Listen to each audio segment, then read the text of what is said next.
Hello,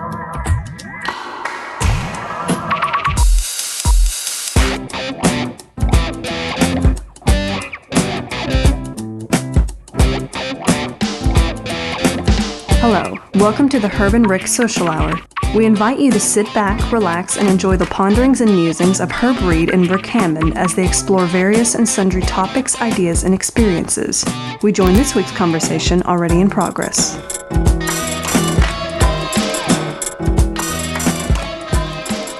Yeah, so I wanted to let you hear what we were doing. Appreciate you taking a minute. I know you're a captive audience. I stuck the headphones on your head and said, "Hey, listen to this." And this was pretty. It was real good, Rick. But it was talent. Yeah, you were very, very kind to listen, and it sounds like you liked Trish's song. And I did. You had a pretty good vibe. Both there had a pretty good vibe. I mean, just a mixture of everything coming. It was nice. Yeah, I really she came up with that. I know she loves she's got a little bit of an R&B vibe to her, a little bit of a blues thing because she's a big Bonnie Raitt fan. Right. So that's the whole blues. Her, Bonnie Raitt, B.B. King, all of that stuff back in the day. And then she's got a little bit of an R&B vibe from stuff she's been listening to lately. So I know that's what she was throwing at it. That was pretty good, Rick. Let me ask you about the lyrics. How do y'all come up with that? Is it something that you think of or just come to when you put everything together, The cool thing that I decided ages ago. Now Trish she's new to it, so she's not as, hey, I'll do it this way, I'll do it that way, or this is how I do it kind of thing. So to her it was, and which technically I think all lyrics are divine download. Okay. Somehow some vibe gets in your brain and you're going, okay, I've got to express this poetically in some capacity. And you're guided to do that. And so when you're guided, there's music and the beats and everything comes on with these lyrics that you get. There's vibes of it. Now, some of it you have to kind of go, all right, I've educated myself musically, and I know if this beat falls here, and if I use this chord change here, I've got to decide that, hey, I'm going major, minor, minor, or whatever I'm going to utilize chord-wise. So I can utilize the tools are there. It's a combination, but to your point, you were asking about lyrics, and that's to me more divinely inspired, if you want it to be, or whatever spirituality you decide. You can be the biggest satanic artist if you want, but you're grabbing that out of the air from somewhere. Right, like I said, you get these and it's just something that flow into your brain that you apply on paper. I'm just asking. Well, you're getting into the school of songwriting. You're asking how does and there is a school of that. I'm just interested, because people have analyzed and they've broken it down. And I could get on the internet or get on the phone and go, okay, I want coaching for songwriting 101 or whatever. Or hey, you've written 5 Grammy-nominated songs. Will you please teach me what is the formula to it? And there is a formula for some of it. There's a current formula that's going on right now. It's very unique, actually. Like if you look at Taylor Swift or something, this is my understanding, or the current pop stuff. The way they will construct a current pop song is you've got verses are very hip hop related. You've got a syncopated beat that is very, gives them a little bit of time to groove within the verse, and then when they get to the chorus, they want to go to a big chorus, which was the kind of the '80s big rock stuff. Okay. I would point to Bon Jovi would be oh, living on a prayer, that kind of stuff. It's very big, and then all of a sudden it breaks down, and then they have yet another element they throw in they're experimenting with the technology we've got nowadays and all this where you can filter the whole music into sound like it's in a tiny little cave, and then all of a sudden it explodes back out. Gotcha. All these different ways of using reverb and stuff like that. So modern songwriting, there is a formula right now, and it will pass. It's not going to be, there's so many people complaining about bro country, the bro country that it's basically 80s rock with violins and banjos, and people are complaining, oh, God, who needs to hear about another tractor or another truck pulling through a field, cornfield, whatever it is, but it'll pass. And I've just been so, I guess enthused when it comes to songwriting, the artists and stuff. The lyrics that come to them. Does it come to when you dream, or just sort of day you hear the same thing over again to where you apply it, so to speak? And that's, I was just wondering. Yeah, no, With it. and I'm going to say this because for myself, I learned early on, no rules. I keep a dictaphone close at hand. I may wake up at 3 a.m. and go, I got a lyric. I got to put this on tape, and I'm working what I'm at 3 o'clock in the morning, or I'm at work. So you're actually getting up, and whatever comes to your mind, you're actually going and I'll write it down. For me, I've actually, thank God, here we are. Back in the day, we used those little mini cassettes, but even now, you've still got a digital dictaphone like you can take anywhere and record. You can use your phones, obviously the iPhones, right. But we take that. I'll take it, and I'm like, it's been an invaluable piece of equipment for me to be able. If I didn't have anything else, it'd be pen and paper. Okay. And I would put some kind of hieroglyphics of what melody am I hearing in my brain? Am I hearing, whatever it's going to be. So then I can come back the next day or 2 weeks later or however long when I can work on it, since I'm not a full-time artist. Right. Now, there are people like my brother and certain people that can go, well, I know what I did 6 months ago. I don't need to write it down. I'd sang and played this. And I'm like, it blows my mind that they can remember what they did. How they can remember everything back then still applied to the present. Oh, this is what we played. Wait, that's right. I forgot we applied the ninth to that chord. I didn't know it was a C major 9. Or whatever. Well, if we play it differently, it sounds different, doesn't feel the same, but they remember that. I can't. So I've got to, beautifully, now I've got the technology to just go, oh, okay, let me click, and I'll sing whatever it is.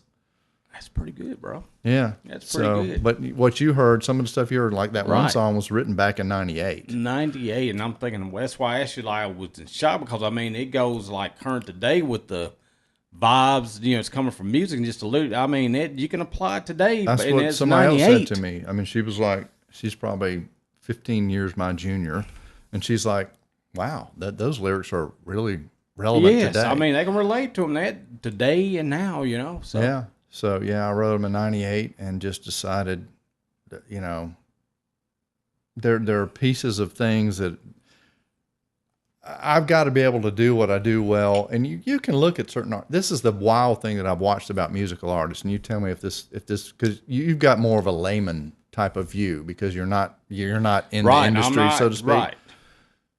And I'm watching artists today. And if you look at, say, American Idol or The Voice or something like that, and there are artists that are huge, we grew up with, and they're like, I'd have never made it on there. I can't go in there and do Broadway and do jazz and do blah, blah, blah. I was a rock artist. I was an R&B artist. That's all I could do. But yet I'm a huge $1 million seller. Right. We grew up with them, folks that are just, they can slam it in one genre and that's their groove.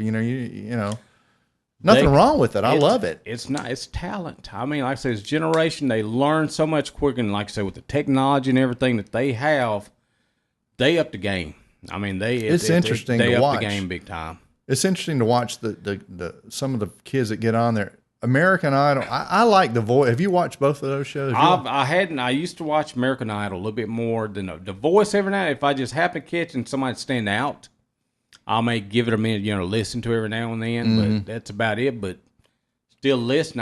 It's talent. I liked American Idol when it first came out because there was no other format for people in the raw to get out there and go, okay, I can just blow out, and I can't do that. I'm not. I looked at them after about 2 seasons and I went, wait a minute, these dadgum people that make it, they are human jukeboxes. I can't do that. It's a gift. But then I drew back for a second and I thought, well, people like Tom Petty. I don't even think Michael Jackson, with what he does, I don't think he could do, because if you remember American Idol, initially they were like, oh, all right, we want you to sing Broadway. We want you to sing classical. We want you to sing jazz. We want you to sing, and I thought, wow, they're putting them through their paces. It's amazing to watch. And we've had some cool talent come off of that show. Yes. But I'm like, nobody would grow, people would dabble. Right. They would go, okay, I'm going to do a little bit of an R&B funk thing this time. I'm going to do a little bit of a, country rock thing, whatever. they would dabble in it, but it was not their life. You know, their livelihood was not based on it, Right. like you were in American Idol. So then when The Voice came along, I was like, I dig this because now the established artists have to grab on to unestablished artists and turn them into see what they can add to bring more to the industry a little bit, so to speak. yeah. So it's it's been kind of fun to witness, but it's not an end all be all. And I think I think most people recognize that. It's been interesting to see. There's been certain big time artists that were before all this stuff who have gone, this is horrible. You can't. Kids should not be. The American Idol is not the beginning and ending. Beautiful example, and he wasn't saying this, but Tom Petty, he'd have never made any of that. He's a crappy singer. I love what the man does artistically. Right. If we didn't love him, he don't care. He's made millions. He's got his, so. Right. But he ain't going to sit out there and sing Broadway. It's Tom freaking Petty.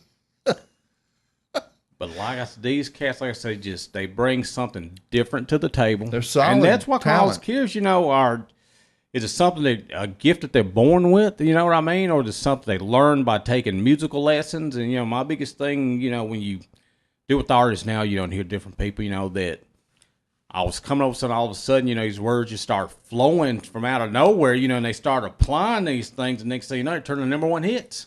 Yeah, and I'm going to tell you right now, just for the fun of speaking towards songwriting, right? It's done in multiple different ways. Like I say, personally, I apply no rules. There are no rules. Whatever happens, happens. So I'll take a technique. I know Phil Collins. You know Phil Collins? Yes, I grew up with his music. The guys from Def Leppard? Yes. If you remember them. They both write what they call phonetically. They'll get the groove going with the drums. They're going to lay down the groove. Then they're going to chord progression, and then they will sing phonetic. They don't care what they're singing. They're going, what Studio is a perfect example. He never changed it. It was what he phonetically sang. It makes no sense. So that's what he felt at the time. Right. He just said, I'm saying Studio. Now they'll come back in and they'll start applying a theme and a hook, what they call a hook to the chorus, which will be your, whatever your chorus is. But it's all done in a sense that I think the guy from REM does that as well. Michael Stipe does it. He'll sing phonetically, and it's just like they don't care what they're saying for the moment, and then they'll go back and they'll write in lyrics that make sense. To me, that's almost the Weird Al Yankovic of doing it, because Weird Al, he'll take Beat It and go eat it. He can just put whatever he wants in there and make it flow, just like that. Yeah. So, it's not as spontaneous as you think it might be, and on occasion it could be. I mean, I think back in the day when if you want to create a simpler song, and I've heard some stuff that I've been blown away by that have very minimal lyrics in it, and I'm like, dang, that's cool. Don't worry, be happy. There you go. There you go, man. Was it Bobby McFerrin? Yeah, Bobby McFerrin. Yeah, and look at that. Millions. I mean, don't worry, and come on now. Cool. Obviously he's got the whole vibe going where he does every vocal part and every percussion part with his voice. That's amazing. Voice, and it's like more than likely, yeah, that's part of his driving force. But still, he had to stand there and study it somehow. And that's it. I've seen him do stuff, and he's done. I've seen him talk on Bach and all kind of. The man's got. So he's got a reference of, historical musical reference that he can go, oh, well, you're talking about the Bach piece or the Chopin piece that's blah blah blah blah blah, and it's just like, oh my gosh. So when he comes in and he writes that song, right, and you hear how genuine and perfect that is, it's like, oh, okay, well, the dude, and that's where you go, where you're talking about talent. All right, and there's two different fields. There's the Bobby McFerrin. I even dug Bobby Womack back in the day. The man, some of the stuff I heard from him was just unbelievable, where it's natural, and all they've got to do is funnel it where they need to be. And then there's those folks that are climbing towards it, where you've got and I'm not a huge fan, never been a real big fan of Neil Young, but I mean, some of those songs, I'm like, dang, that is kind of cool. And him and Rick James grew up. Remember Rick Right. James, Super Freak. Yes. They played in a band together. And I'm like, okay, this is kind of wild to think these two guys rubbed elbows in a band, and Rick James became, he took Earth, Wind, and Fire's Right, funk and just- way beyond. And then Neil Young went out in this left field, and some of his philosophies and stuff when it comes to music, I'm like, dang, that makes perfect sense. And I've never Legends. owned a Neil Young album. Never been that interested in. Doesn't do nothing for me. I went to Rick James live, And seeing, what he can do, and so it's an amazing piece of information that when you're thinking. The songwriting process is so different. There is a refined piece of it. There is a school of thought. You can get coaches. There is the Songwriters Association here in Nashville that now has become the National Songwriters. It used to be Nashville, but it's now national. I just was at a banquet last night where there's the Christian songwriters. So there's so many cool pieces to pick up, and I'm looking forward to picking up what I can pick up. But on the flip side, I grew up in a realm, 70s and 80s realm where it was the artists wrote their songs and it was what we wanted to do. It was not, hey, here's the formula. Create a hip hop beat, create a big 80s chorus, create a cool solo, and you're out and you're done. And that's really what's going on a lot of times right now. If you listen to Katy Perry, Taylor Swift. yeah, I mean, they've got, those women are, like I say, talented, and like I say, they... Beyonce, I mean, all of Yes. that stuff has got a formula. There's a formula right now. I did not realize that. Like I say, just outside looking in, you just looking at all this talent, how they come up with the lyrics, the beats they all put together. I mean, it just draws people, it just draws them in. Yeah, they've figured out what certain things are pleasing to the ear. When I'm in the studio, there is the element every now and then of ear candy. What can we drop into this point of the mix to pull the listener in? Now, you listen to what we were doing a while. It's more raw. It's Right. not. It's not. There's not a lot of big production as far as grand stuff. It's very drums, bass, guitar, vocals, Right. which is what we grew up on in the 70s and 80s. Just to kind of get that same vibe.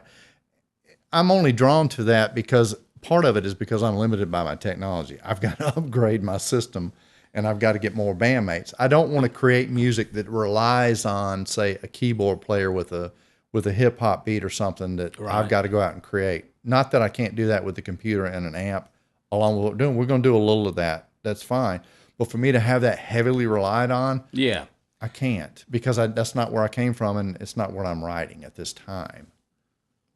Well, that's just pretty, just a school of thought, just interesting. Like I say, I've never really, I guess I asked you about it, I got into, the music aspect and but it just hit me all of a sudden, I'm just curious, Yeah, because when we talk a lot about what you're doing with the CPR stuff and what you're doing with your, with how you've got to maintain. I mean, help me. You've got to maintain almost basically 2 licenses. Right. Your fireman's ability, and then your hey, I'm a paramedic. Right. I mean, so there's a balance. Like I say, by being diverse, we have to keep on the what we call the emergency medical system side of it, along with the firefight, with structure fire. But it's all given a public safety, so to speak. And like I say, it's just That incorporate actually the makes EMS. your job easier, I'm sure. Well, just incorporate it in. I mean, just like I said, make you diverse and make you good at what you do. So Yeah. by offering more, to the public and everything. So in my world, we haven't.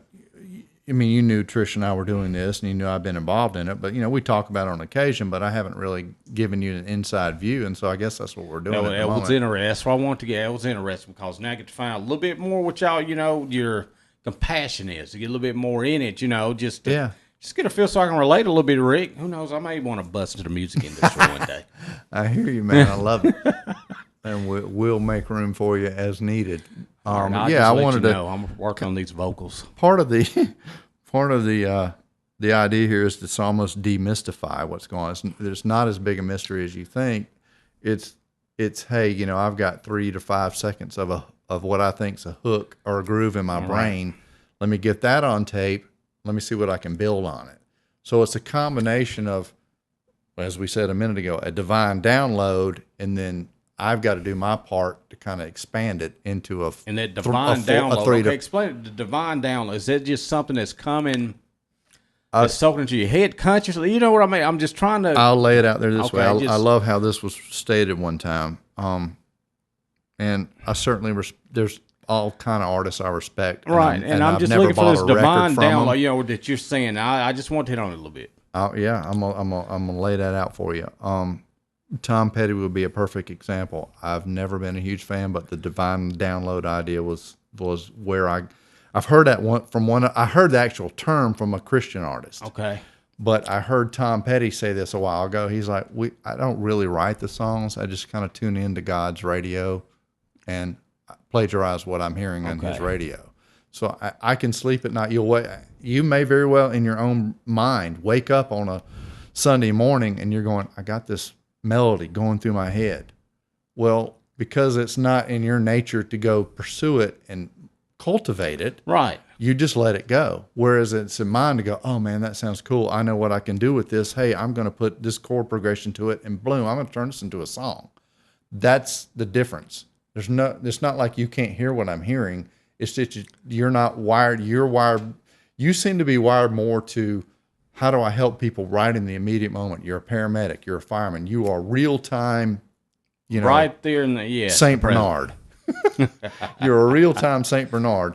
So whereas I'm going, I want to inspire people. I want to take them to a place. So you came in here tonight after we took our break. You came back in here and I said, look, man, I'm not going to torture you, but hey, I'm going to give you a few songs, let you listen to a little taste of them, tell me what you think. And you were very encouraging and complimentary. Right. And I appreciate it. And so now we're having this discussion. So I take those moments. If I wake up or if I'm walking through my day and I hear, and somebody says some cliched line, I mean, good grief, Steven Tyler from Aerosmith, he's horrible about it. David Lee Roth, they will grab anything you say and they're going to turn it into a song. Man, they hit those lyrics. I mean, get the screech owls, you know? Yeah. I mean, I love it. It's hilarious. But Tracy Jordan, he said one time, he said, you better not be dating Taylor Swift or Katy Perry, because you break up with them, they're going to turn your breakup into a tune. They will turn into a tune and a video with it. He says you date them and you didn't go open the door for them. That's the next song next week. And they're going to let you know exactly the way that they felt and the way that they felt treated. You know? Exactly. So, I mean, it's crazy stuff. I mean, it's so, there's no rules. I don't like to put rules on it. There's some formulas. I'll follow the template if it works. If it doesn't, I'm doing something else. That's, this is quite interesting because I'm gonna lay out one other thing. This is when we came here. My brother and I were doing the hard rock thing in Los Angeles, and we had some decent success with college music radio. With the hard rock aspect of it. Yeah, and we were pitching to the College Music Journal, which follows all the college stations around the country, and we were on several stations. We were the only unsigned act, and this was back in, I guess, 97, 96, had to have been 96, 95 to 96. So it was like we knew we were on to something and we could do something that it was like, dang, we're getting played on these radio stations. Right. Every other act on there is a nationally known act except us. So we took that idea and we thought, we re-embraced our faith and decided, we need to move down south. We got family down south. Most of our family's there. Let's get back closer to family and we'll get involved in the Christian music industry. So you swapped over from rock. I mean, so here we go from a transition from rock to the Christian. I mean, how hard is that to transition, when you're going from one extreme and then... So, our understanding was rock bands were in bars or in arenas. Okay. You had those two realms. So we were in bars for the most part. We weren't doing arenas. But we were establishing more. We got, gained a manager, had some record label offers, small stuff, nothing huge. But also it was it's funny because when we moved to Los Angeles, the whole grunge thing was happening. It was like, well, nobody's paying attention to Los Angeles now. They're paying attention to Seattle. Man, it's Seattle grunge, Eddie Vedder. I mean, exactly. Come on, big names. Yes, that boom, that all Yes. blew up. The only thing that blew up that for us that was even relevant was freaking Hootie and the Blowfish, which we played clubs with Hootie and the Blowfish. I've been Side in, by side. oh well, I've been in the same clubs, and then they're there the next week. Well, I've been invited. You know, we've been out partying before with friends, and it's like I'm shooting pool on one side, and I look over, and there's Hootie 45 feet away from me. Wow. You know, there's the whole band, Darius Rucker and the gang. So I'm like going, didn't think nothing about it at the time because they were no bigger than anybody else. So I got to Los Angeles, and it's like, what was that, 92, 93? They went huge. Yeah, about that 93 somewhere. And they just start coming out with all these songs. You know, My one of my I wanna be roommates, with you. Yeah. bandmates, calls me, and he worked in a music store, and had been there for years, and he's like, you know, such and so, the guitar player, I don't remember what his name was, from Hootie. He came in and said, hey man, we just signed a big deal. I think it's going to be pretty big. And I'm like, really? He's like, yeah, but you know, just keep an eye out. You'll see him. And it was like 2 or 3, 4 months later, I'm going, Hootie's playing at the House of Blues. I'm going to go down to the House of Blues. And Jack said, yeah, go down and say hey to the guitar player and tell him that, you know, Jack said hey and blah, blah, blah. And I was like, oh, this will be cool. I go down there, and the line is around the building. I'm going, what the heck? How did they get so big inside of about a 3-year span from I'm seeing them across the room in a, you know, in a pool bar, you know, a little bar with a pool table. Now their main stage, but I mean, come on. It was like huge, and beyond that, it went on beyond that. So you never know. I mean, you can't know from one day to the next. I don't even know how we brought up. How did Hootie come up? I don't even remember. Because when y'all were transitioning over, you know, from rock and roll, and y'all was next door in a bar. And so here I'm in South Carolina. We moved to Los Angeles. We decide, you know, we're not going to do the real job 9 to 5 thing. We're going to continue pursuing music. We had a little bit of success where we came from. We had some radio airplay, and you know, we had a decent crowd every time we played in South Carolina. So we moved out to Los Angeles, and it was like, oh my gosh, starting all over again. So we worked that for a while and finally began getting some interest. We had our bassist built his own studio, and he was recording bands. And one of his best friends, who found out later, used to basically drive strip models and playmates around to bachelor parties and stuff. So he used to escort the kids. That was our manager. Oh wow! he was. Oh, we're not going to touch on that, but let's. Well, no, it's beautiful because we're like in the middle of all this. This was all in like a 6-month period. We had lost our bass player, and we found a new bass player, and he was about to get married, and he was launching his own business, but he also had a recording business, and then his friend they worked together in some other business, but his friend also, you know, like I said, was an escort for strippers, basically. We get into this halfway, not 3 months, 4 months into this endeavor with this guy. He played with us a little bit. We played maybe a show or two, and we started recording the new album. We had just finished that one I was talking about where we were pitching to college music radio. Right. We're like, gosh, if we can get another album out in less than a year, we'll be ready to go. These people will be ready to hear what we're doing, blah, blah, blah.